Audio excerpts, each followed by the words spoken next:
First of all, thanks St. Joseph Evening College for providing us an opportunity and partnership to conduct this panel discussion. And in the opening remarks, I wish to dwell upon the need to save public sector banks.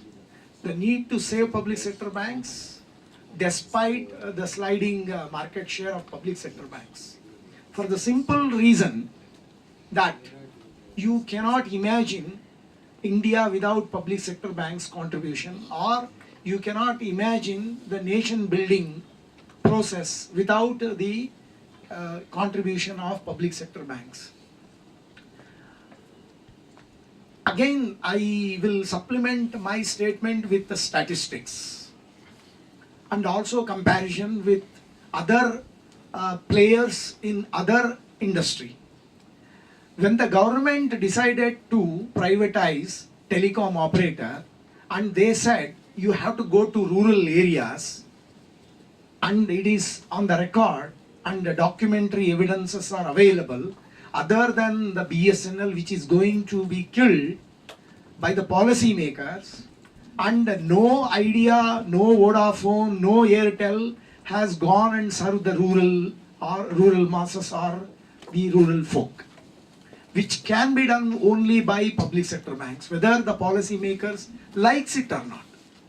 On the similar lines, when it comes to the banking sector, the country has got 630,000 villages, 650 districts, 5,200 talukas, 7,700 towns, 130 crore population, 110 crore Aadhaar card, 100 crore mobile, out of that 60 crore Android, and 40 crore feature phones, 1,65,000 all scheduled commercial branches. Even now we are not in a position to cater to the needs of financial needs of each and every household or each and every citizen of this country.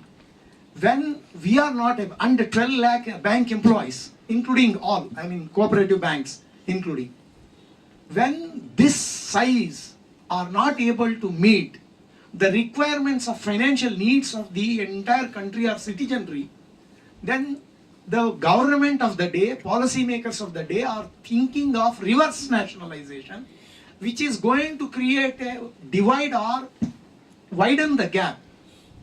So the need of public sector banks, and to save public sector banks, the policymakers have to rethink. There is no other option. Otherwise, we will end up a nationalization of losses and privatization of profits. This is exactly, we have shifted from 1969 or 1991 onwards till date. So, to save the nation, only public sector banks can do, and again officers and employees community together as a team only can do. That is the only panacea, that is the only respite, that is the only this one is available. So our duty, the duty of the employees and officers, when it comes to, I appreciate a lot of initiatives by the government, that is JAM, that is Jandan, Aadhaar and mobile. Yes, that can help only to an extent of doing transactional banking, and I supplement Comrade Soumya Datta's words, that is the farmers' suicides cannot be stopped with the providing of latest technology to the rural masses. It cannot happen. Only transactional banking or direct benefit transfer can be done through this technology. But in reality, as already Dr. Krishnaraj said, for buying a BMW car, Audi car, you charge 8%. For farm loans, you charge 14%, 16%. This is the paradoxical thing that we are experiencing. The rich should pay more and the poor should pay less.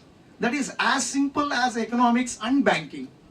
This is what is my opening remarks that I can share. Thank you. Thank you so much, I now call Mr. B.N. Nagesh for his opening. Good Good afternoon to all of you.